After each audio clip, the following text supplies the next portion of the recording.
আসসালামু আলাইকুম ওয়া রাহমাতুল্লাহি ওয়া বারাকাতুহু।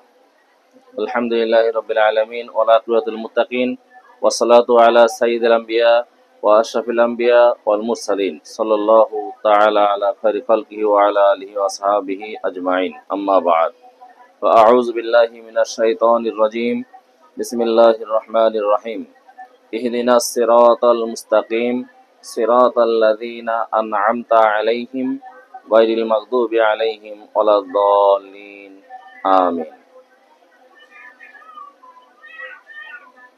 প্রিয় বন্ধুগণ, আপনারা জানেন আমাদের মাঝে রবিউল আউয়াল মাস এসে উপস্থিত হয়েছে। এই রবিউল আউয়ালকে কেন্দ্র করে সমগ্র পাক ভারত উপমহাদেশে বিভিন্ন ধরনের আমল চালু আছে, যেগুলো শরিয়ত সমর্থিত অথবা যেগুলো শরিয়ত সমর্থিত না, উভয় প্রকারের আমল মানুষের মাঝে চালু আছে।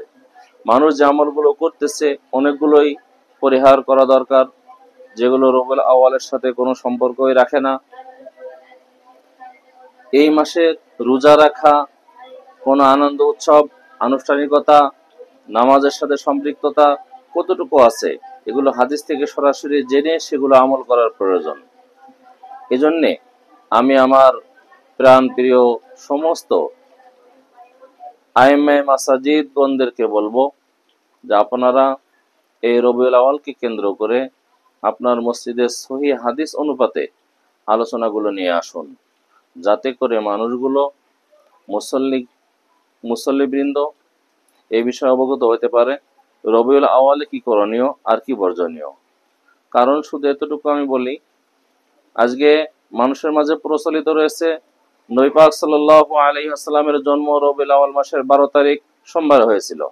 আসলে এই নবী সাল্লাল্লাহু আলাইহি ওয়াসাল্লামের ইন্তেকালের ডেট কিন্তু এই 12 তারিখে ছিল এবং সোমবার ছিল, এর মধ্যে কোনো ইখতিলাফ নাই। কিন্তু হুজুর সাল্লাল্লাহু আলাইহি ওয়াসাল্লামের জন্মের বা ওলাদাতের যে তারিখটা ধরে নেওয়া হয়, এটার মধ্যে অনেক ইখতিলাফ রয়েছে।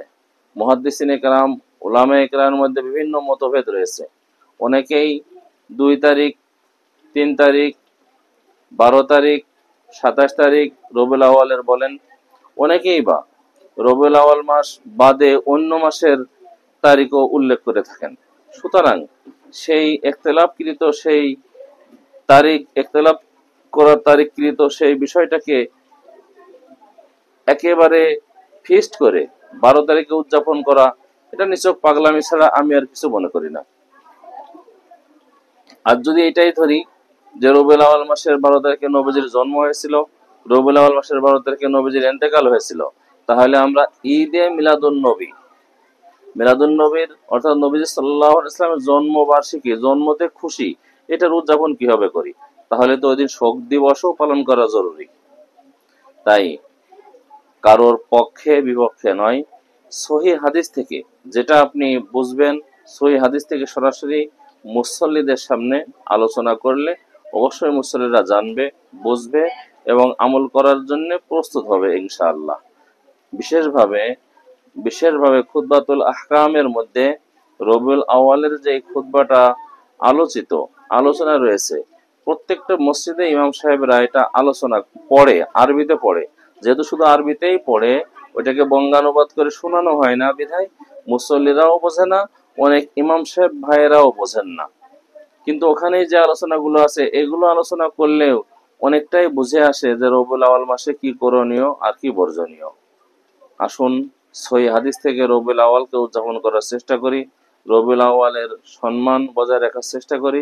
আল্লাহ তাবারক ওয়া তাআলা আমাদের সকলকে আমল করবার তৌফিক দান করে। আমিন সুম্মা আমিন।